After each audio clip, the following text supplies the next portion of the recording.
Welcome everyone. Let's watch a film dropping Capcom Final Collection because there's no scrub, so he can win. Friday night is a big night. It's the season finale of Friday Night Fights. You might say, well, what the hell does that mean? It means that after Friday, I'm putting Friday Night Fights on a hiatus for us to focus on the new releases. It may very well return, once the new releases start to dry up. But at this point, the fact that there's two reasons really why I feel that we need to kind of not retire, but put Friday Night Fights on hiatus. Okay, the first reason is Street Fighter 6's beta blew everyone away.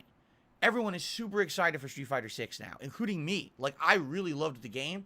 Fuck Drive Impact. It's for fucking scrubs. Even though I wasn't great at it, I was getting better at it by the time the beta ran out, and then the beta ran out. Like, shit. If I had, just another session, I feel like I would have done way better, right?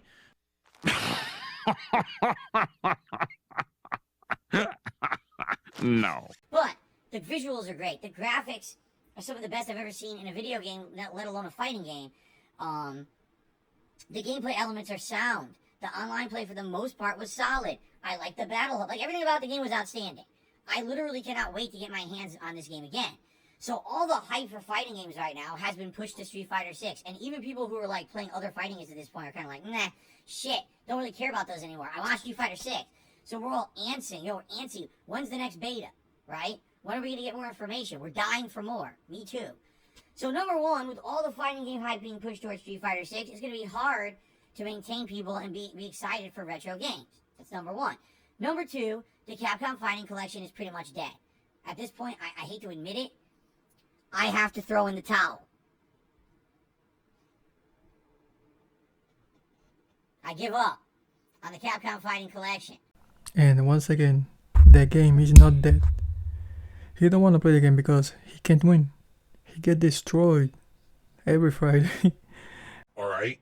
Capcom seems to have literally done everything possible to botch this game.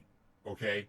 From the get-go, the way that they released it, that every console had a console-exclusive version of it that was not cross-platform. No cross-play. I meant to mean cross-platform. I meant to say no cross-play. With no cross-play, you're immediately reducing the amount of players that you're going to have in your player pool. And it's one thing if this was a major release like Street Fighter 6 or Tekken 8. This is not. This is a retro games collection. By not making it cross-play, it's one of the dumbest things you've ever done. It just doesn't make any sense.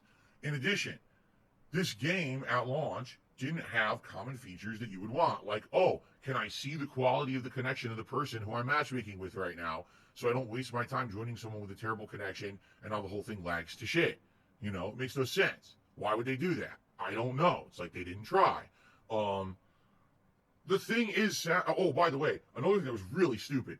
They included all the versions of Darkstalkers in the game, all 5 or 6 of them, but then they didn't actually direct anyone to the one that was the most competitive. The one that was the most competitive Darkstalkers game is Vampire Savior.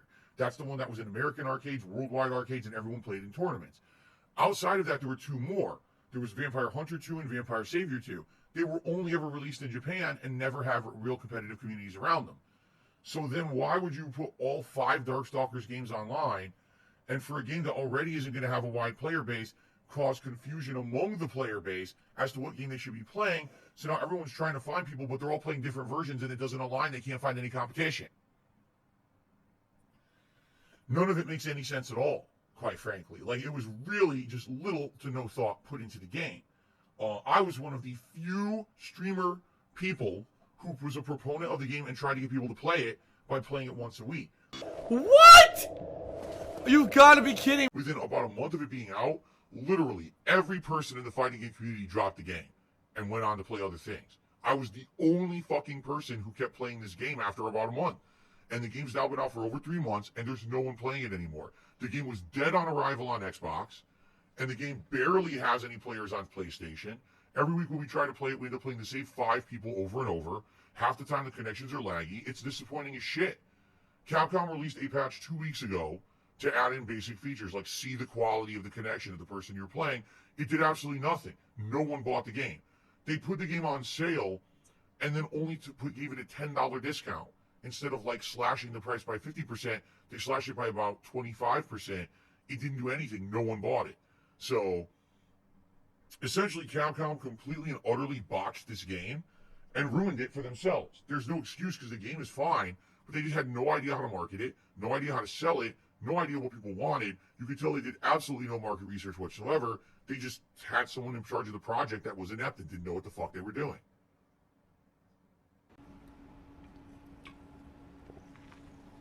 It's actually pure grain alcohol I keep in here. You guys don't realize. You think it's a Mountain Dew Kickstarter. Oh, no. Oh my god, excuse me. What a shock. Seems kind of familiar that Capcom will release a collection of Street Fighter games and they don't know what they're doing. Almost as if we just had one of those right before. You know what I'm saying?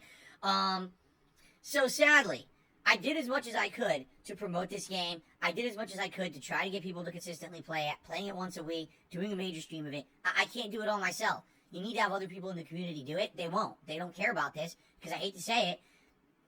Fightcade. Fightcade kills these collections because if you have a collection that has absolutely no competitive reason to buy it and play it, why would people?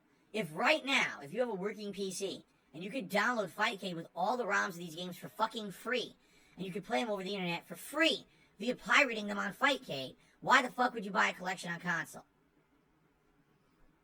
Right? So, without a viable reason to do this, people are not going to do it. And then you don't include features that people want, like crossplay. Of course the game's going to fail and die. You know what I'm saying? Like, you have to be an idiot. So, all I can do is kind of shrug and say, I'm sorry guys, I did my best, I tried, and I can't make people play a game. I did my best, alright? So this Friday is going to be the last hurrah. The season finale of Friday Night Fights. We're going to do one last session. Hopefully I'll get competition and give it a send-off, alright? After this, fighting games will go on hold for a while I tackle all these new releases. Now what I'm hoping is that over the course of the next couple of months, we will have more information from Capcom about Street Fighter 6. When it's coming out, will there be more betas, stuff like that. That's my ultimate hope